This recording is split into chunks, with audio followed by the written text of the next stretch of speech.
Good morning dear students, আমি Haridas sir. তোমাদের আজকে আমি খুবই গুরুত্বপূর্ণ একটি লেসন নিয়ে আসছি। আমি আজকে আলোচনা করব পরিমিতির কিছু একেবারে বেসিক বিষয় নিয়ে আমি আলোচনায় আসছি। আসলে তোমাদের যদি তোমরা পড়ালেখাটাকে তোমরা নিজেদের প্রয়োজনে বা বাস্তবিক ক্ষেত্রে প্রয়োগ করতে চাও, তাহলে তোমার ম্যাথমেটিক্সের এই পরিমিতিকে তোমাকে অবশ্যই সবচেয়ে বেশি গুরুত্ব দিয়ে আগাতে হবে। তুমি পরিমিতি যদি ভালো করে না জানো, তাহলে তুমি আসলে বাস্তবিক ক্ষেত্রে তুমি কিছুই প্রয়োগ করতে পারবে না। ব্যাপারটা এমনই। তো এসো আমরা আজকে সময় নষ্ট না করেই আমরা পরিমিতির ধারণায় চলে যাই। পরিমিতির আমি ধারাবাহিকভাবে কয়েকটি ক্লাস নেওয়ার চেষ্টা করব। শুরুতেই আমি পরিমিতির তোমাদের নবম দশম শ্রেণীতে 16.1 লেসনে আমরা জানি যে ত্রিভুজ নিয়ে আলোচনা রয়েছে। পরিমিতিতে তোমাকে মনে রাখতে হবে পরিমিতির দৈর্ঘ্য, তল এবং আয়তন, এই বিষয়গুলো পরিমিতিতে সংশ্লিষ্ট রয়েছে। দৈর্ঘ্য বলতে দৈর্ঘ্যের একক তোমাকে জানতে হবে। একটা নির্দিষ্ট একক ধরে দৈর্ঘ্য আমরা পরিমাপ করে থাকি, যেমন সেন্টিমিটার একক, মিটার একক। আমরা যদি কোনো বড়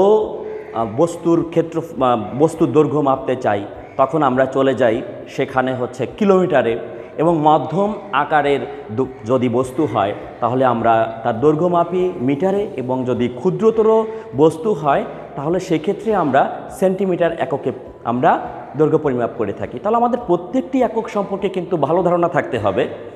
তো আমরা এখানে এই অধ্যায়ে আমরা তলের ক্ষেত্রফল নির্ণয়ের আমরা যে আলোচনাগুলো সেগুলো করব। তো তলের কথা যখনই চলে আসে তখনই আমরা শুরুতেই আমরা ছোট ক্লাস থেকে ক্লাস 3 থেকেই পড়ে আসছি ত্রিভুজ, নাকি? ত্রিভুজ কি? আমরা ছোট ক্লাসে আমরা পড়েছি ত্রিভুজ এরকম আকৃতি থাকে, তাই না? ত্রিভুজটা এরকম আকৃতি থাকে। সেটা হতে পারে আসলে সমবাহু ত্রিভুজ হতে পারে, অর্থাৎ তিনটা বাহু যদি সমান হয় তাহলে তার আবদ্ধ ক্ষেত্রকে সমবাহু ত্রিভুজের ক্ষেত্রফল আমরা বলে থাকি। সমদ্বিবাহু ত্রিভুজ হয়ে থাকে, বিষমবাহু ত্রিভুজ হয়ে থাকে। তো বিভিন্ন আকারের ত্রিভুজ থাকতে পারে। যাই হোক, ত্রিভুজের যে বেসিক ক্ষেত্রফল নির্ণয়ের সূত্র তোমাদের নিশ্চয়ই সবার মনে আছে যে ত্রিভুজের ক্ষেত্রফল হচ্ছে হাফ গুণ ভূমি গুণ উচ্চতা। কি বলতো? ত্রিভুজের, আমি একটা ত্রিভুজ প্রথমে আঁকছি। এই ত্রিভুজটা ধরো, এটা হলো ভূমি, নাকি? এটা হচ্ছে ভূমি। আর আমি যদি এখান থেকে এখানে একটা উচ্চতা আঁকি, তাহলে এই হাফ গুণ ভূমি গুণ উচ্চতা হচ্ছে ত্রিভুজের ক্ষেত্রফল। এর ক্ষেত্রফল হবে হাফ গুণ ভূমি গুণ উচ্চতা। তাহলে এটা হচ্ছে একেবারে basic.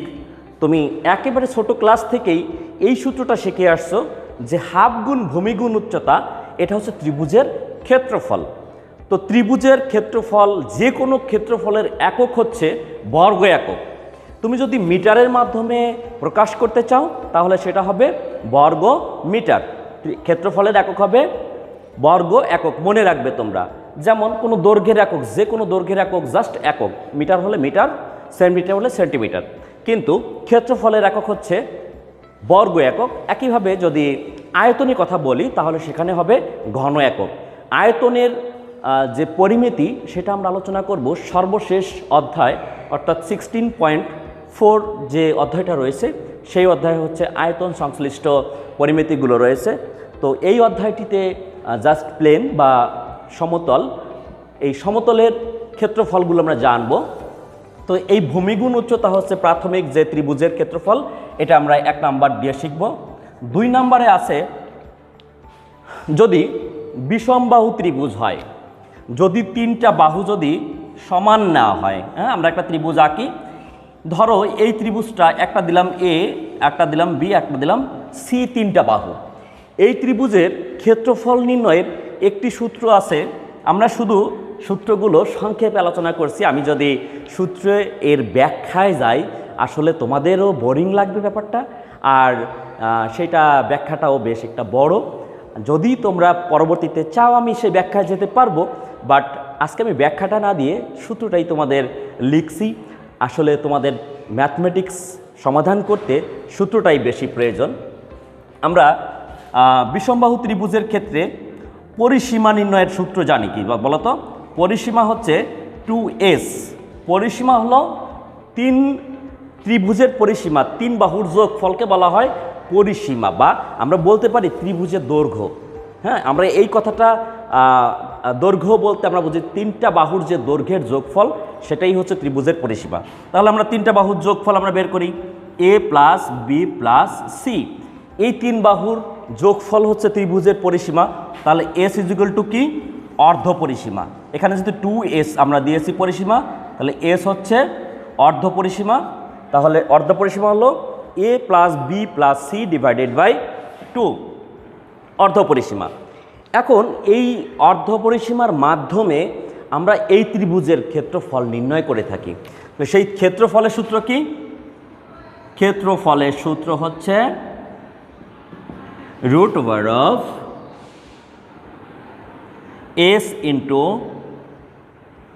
s minus a, s minus b, s minus c, বর্গ একক। ডান পাশে তোমরা লিখবে বর্গ একক। ওকে, তাহলে ক্ষেত্রফল এক্ষেত্রে আমরা বিষমবাহু ত্রিভুজের ক্ষেত্রফল এই সূত্রের মাধ্যমে করব। আমাদের যদি এই তিনটা বাহুর দৈর্ঘ্য যদি দেওয়া থাকে, তাহলে সেই ক্ষেত্রে আমরা ক্ষেত্রফল এই সূত্রের মাধ্যমে খুব সহজেই নির্ণয় করতে পারি। যেমন তুমি একটা অঙ্ক এখানে তুমি এখনই করে নিতে পারো। আমি এখানে যদি এই এবিসি না দিয়ে আমি ধরো তিনটা বাহুর দৈর্ঘ্য, এখানে আমি তিনটা বাহুর দৈর্ঘ্য দিয়ে দিলাম। একটা হচ্ছে 10, একটা হচ্ছে 15, আর একটা হচ্ছে এখানে ধরো 12। ওকে, তাহলে তুমি এই তিনটা বাহুর দৈর্ঘ্য দেওয়া আছে, এই তিনটা বাহুর দৈর্ঘ্য যোগ করে তুমি এস এর মান নির্ণয় করতে পারবে 2 দিয়ে ভাগ করে। তারপরে তুমি ওই সূত্রটাতে যদি বসিয়ে দাও, দেখো তাহলে তোমার এই ত্রিভুজটার ক্ষেত্রফলটা বের হয়ে আসবে। ঠিক আছে, আমি জাস্ট অল্প একটু উদাহরণে গেলাম। এরপরে আমি আরও কয়েকটা ত্রিভুজ নিয়ে একটু আলোচনা করতে চাই।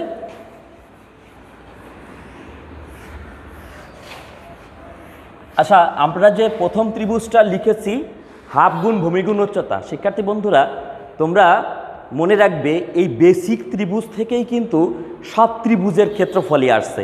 এই জন্য আমি ওই বেসিক ত্রিভুজটাকে আমি আগে লিখেছি। এরপরে আমরা আরেকটা সূত্রে আসি,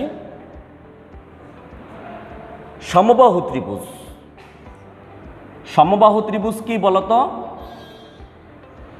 যে ত্রিভুজের তিনটি বাহুই সমান তাকে বলা হয়ে থাকে সমবাহু ত্রিভুজ। তাহলে এই তিনটা বাহু আমি যদি এর মাধ্যমে প্রকাশ করতে পারি বা এর মাধ্যমে প্রকাশ করি তিনটা বাহুকে, তাহলে সমবাহু ত্রিভুজের ক্ষেত্রফল কি হবে বলতো? সমবাহু ত্রিভুজের ক্ষেত্রফল কি বলো?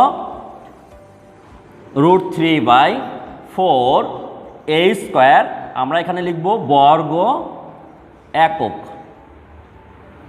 √3/4 a স্কোয়ার বর্গ একক, তাই না? তো এই ক্ষেত্রফলও কিন্তু ওই হাফ গুণ ভূমি গুণ উচ্চতা এই ত্রিভুজের মাধ্যমেই কিন্তু এই সমবাহু ত্রিভুজের ক্ষেত্রফলটা নির্ণয় করা হয়ে থাকে। সেই ব্যাখ্যাতে আমরা যাইনি বা যাব না, আমরা জাস্ট সূত্রগুলো শিখব। সূত্রের মাধ্যমে আমরা ম্যাথমেটিক্সগুলো করার চেষ্টা করব, তাহলে আমাদের জন্যই ভালো হবে, তাই না? এখন তোমার প্রশ্ন হতে পারে যে স্যার আমি এই সমবাহু ত্রিভুজের ক্ষেত্রফল দিয়ে কী করব, বাস্তব ক্ষেত্রে আমি এটা কোথায় ব্যবহার করব, তাই না? এরকম হতে পারে না? ধরো তুমি একটি বাংলো তৈরি করবে তোমার বাড়িতে। এখন বাংলো তৈরি করতে গিয়ে সবাই তো করে বিল্ডিং নর্মাল সিস্টেমে করে, আয়তাকার সিস্টেমে, নাকি? এখন তুমি চাচ্ছ না আমি আয়তাকার সিস্টেমে আমি করব না, তাহলে আমি আমার এমন একটা ডিজাইন দেব। আমি ধরো আমার সিঁড়ির সামনে আমি একটা ডিজাইন করব, যেটা হচ্ছে চালাটা হবে ত্রিভুজ আকার, তাই না? সমবাহু ত্রিভুজ আকার হবে, আমি এরকম একটা মাপ দিব। তাহলে তুমি চাচ্ছ যে সেই চালায় তুমি ঢালাইয়ের উপরে তুমি কিছু টাইলস ব্যবহার করবে। তাহলে তোমার কতটা টাইলস লাগবে সেটা তোমার বুঝতে হলে তোমাকে অবশ্যই তার ক্ষেত্রফলটা জানতে হবে। হ্যাঁ, তুমি যদি ক্ষেত্রফলটা জানতে পারো তাহলে তুমি খুব সহজেই তুমি সেই কাজটা করতে পারবে। তো সেই থিঙ্কিং থেকে তুমি এই সমবাহু ত্রিভুজের ক্ষেত্রফল বের করতে পারো বা শিখতে পারো। বা বিভিন্ন আকারের তুমি ডিজাইন যদি তুমি জানো, তাহলে তোমার মধ্যেই তুমি একটা স্বপ্নকে তুমি লালিত করে সেই স্বপ্নকে তুমি বাস্তবায়ন করতে পারবে যদি তুমি সেই পরিমাপটা ভালো করে জানো। তো এসো আমরা সময় নষ্ট না করি।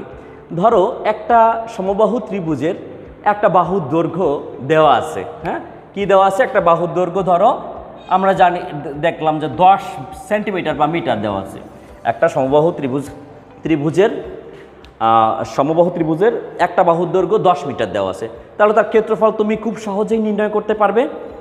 এই সূত্রে বসিয়ে তুমি জাস্ট এর মানটা বসিয়ে দিবে, ক্যালকুলেশন করলেই তোমার সমবাহু ত্রিভুজের ক্ষেত্রফলটা বের হয়ে গেল, তাই না? এখন তোমার যদি এরকম থাকে যে একটা ত্রিভুজের ক্ষেত্রফল দেওয়া আছে, ধরো একটা এই যে সমবাহু ত্রিভুজটা, এই সমবাহু ত্রিভুজের ক্ষেত্রফলই দেওয়া আছে ধরো 400, ধরে নিলাম আমরা ক্ষেত্রফল 400 বর্গমিটার দেওয়া আছে। তো তুমি এই সূত্রে যদি এভাবে তুমি যদি লেখো যে প্রশ্ন মতে √3/4 a স্কোয়ার, হ্যাঁ, √3/4 a স্কোয়ার ইজিক্যাল টু হচ্ছে 400। এখান থেকে ক্যালকুলেশন করে তুমি কিন্তু খুব সহজেই এর মান নির্ণয় করতে পারবে, অর্থাৎ সমবাহু ত্রিভুজের বাহুর দৈর্ঘ্য তুমি নির্ণয় করতে পারবে। সমবাহু ত্রিভুজের বাহুর দৈর্ঘ্য নির্ণয় করতে পারা মানে 3টা বাহুই তোমার জানা, কারণ একটা বাহুই তো 3 দিকেই রয়েছে, তাই না? আমরা ত্রিভুজের বেসিক আলোচনাটা দেখলাম যে ত্রিভুজ এর ক্ষেত্রফল হাফ গুণ ভূমি গুণ উচ্চতা। বিষমবাহু ত্রিভুজের ক্ষেত্রে আমরা দেখেছি যে √s into s minus a, s minus b, s minus c। এবং আমরা সমবাহু ত্রিভুজের ক্ষেত্রফল নির্ণয়ের সূত্র দেখলাম। এখন আমরা দেখব যেটা খুবই ইম্পর্ট্যান্ট, সমদ্বিবাহু ত্রিভুজ। হ্যাঁ, সমদ্বিবাহু ত্রিভুজটা কেমন? যে ত্রিভুজের দুটি বাহু হচ্ছে সমান তাকে আমরা বলে থাকি সমদ্বিবাহু ত্রিভুজ, তাই না? তো এই একটা ত্রিভুজ আমি আঁকলাম যার সমান সমান বাহুর দৈর্ঘ্যকে আমি a ধরলাম এবং ভূমি বেসকে আমি b ধরলাম। তাহলে এই ত্রিভুজের ক্ষেত্রফল অর্থাৎ সমদ্বিবাহু ত্রিভুজের ক্ষেত্রফল নির্ণয়ের একটা সূত্র আমরা দেখব। এর ক্ষেত্রফলটা কি? সমদ্বিবাহু ত্রিভুজের ক্ষেত্রফল b/4 √4 a square minus b square বর্গ একক, অর্থাৎ বর্গ মিটার থাকলে মিটার আমরা দিয়ে দিব। তো দেখো আমরা সূত্রটা দেখে নিই, b/4 √4 a square minus b square বর্গ একক। তোমরা মনে রাখবে এটা হচ্ছে ভূমি, বিটা কি বলো? ভূমি, আর এ হচ্ছে কি? সমান সমান বাহুর দৈর্ঘ্য। সমদ্বিবাহু আমরা বলেছি যে ত্রিভুজের দুইটি বাহু সমান তাকে আমরা বলে থাকি সমদ্বিবাহু ত্রিভুজ। তাহলে এই সমদ্বিবাহু ত্রিভুজের ক্ষেত্রফল নির্ণয়ের সূত্র হচ্ছে b/4 √4 a square minus b square. তোমাদের মনে রাখতে হবে পরিমিতি করতে হলে তোমাকে অবশ্যই আগে সূত্রগুলো মুখস্থ করে নিতে হবে। এই সূত্রটা কিভাবে আসলো সেইটা নির্ণয় করা বড় কথা না, তোমাকে মনে রাখতে হবে সূত্রটাকে, তোমাকে মুখস্থ রাখতে হবে। এটা আসছে সেই বেসিক যে ত্রিভুজের সূত্র তুমি শিখে আসছো, হাফ গুণ ভূমি গুণ উচ্চতা, সেই সূত্র থেকে কিন্তু এই সূত্রটা আসছে। সেটা আমরা আলোচনায় যাচ্ছি না, কারণ এটা একটা বিশাল বড় একটা ব্যাখ্যা, সেই ব্যাখ্যায় আমি না গিয়ে সরাসরি সূত্রটাই চলে আসলাম যে b/4 √4 a square minus b square বর্গ একক। তো এই হচ্ছে সমদ্বিবাহু ত্রিভুজের ক্ষেত্রফল নির্ণয়ের সূত্র।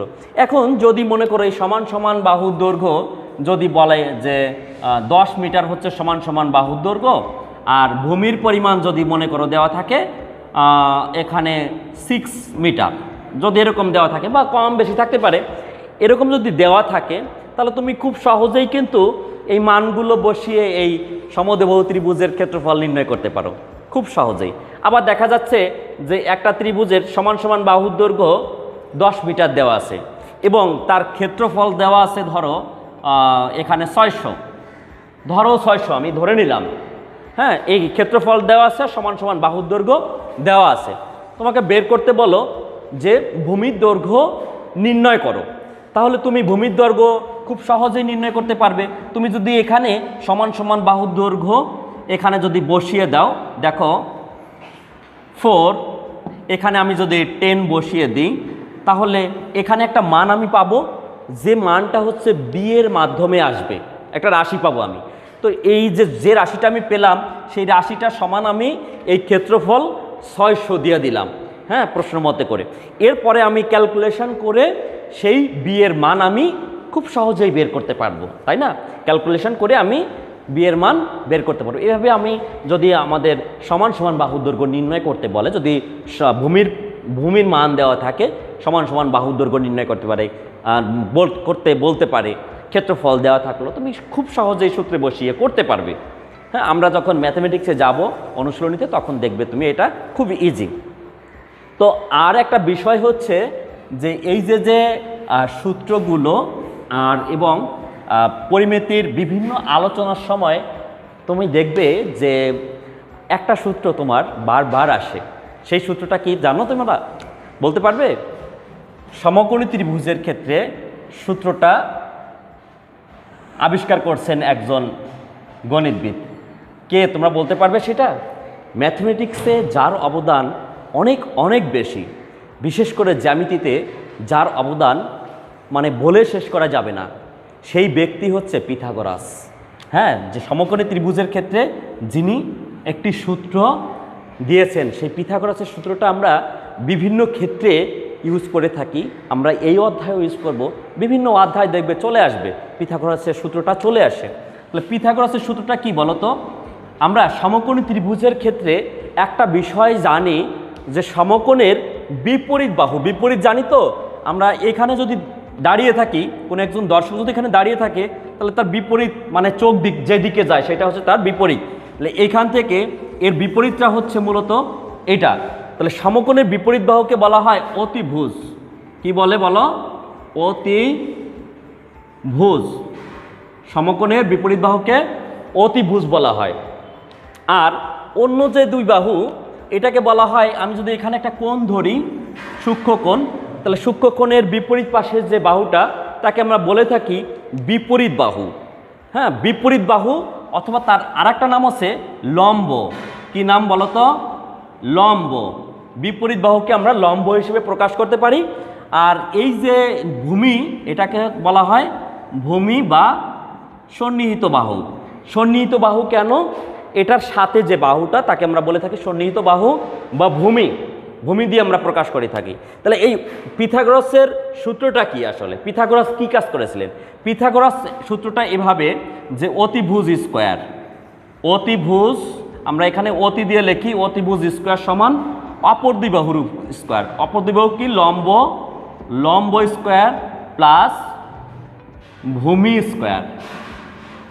তো পিথাগোরাস এই কাজটি করেছিলেন যে অতিভুজ স্কোয়ার সমান হচ্ছে লম্ব স্কোয়ার প্লাস ভূমি স্কোয়ার, এবং এইটাই হচ্ছে পিথাগোরাসের সূত্র। আর এই সূত্রটাই হচ্ছে বিভিন্ন ক্ষেত্রে আমরা কাজে লাগিয়ে আমরা ম্যাথমেটিক্স করে থাকি, আমরা বিভিন্ন ধরনের সূত্র আমরা প্রমাণ করে থাকি এই পিথাগোরাসের সূত্রটা প্রয়োগ করে। এই জন্যই আমরা বলছি পিথাগোরাসকে আমরা বলছি যে ম্যাথমেটিক্স অফ হচ্ছে বস। ঠিক আছে? তো শিক্ষার্থী বন্ধুরা, এভাবে আমরা প্রত্যেকটা ত্রিভুজেরই ক্ষেত্রফল নির্ণয় করব এবং তোমাদের আমি আলোচনা করব। তোমাদের আমি আগে বেসিক ধারণাটা দিয়ে তারপর আমি বইয়ের ম্যাথমেটিক্সগুলোতে যাব, এবং খুব সহজভাবে তুমি দেখবে যে তুমি কখনোই এই সিস্টেমে হয়তো পড়োই নাই। তোমাকে অবশ্যই মনে রাখতে হবে, তুমি যদি কৌশলে পড়াশোনা করো তাহলে তোমার কাছে পড়াশোনাটা একেবারে পানির মতন সহজ হয়ে যাবে।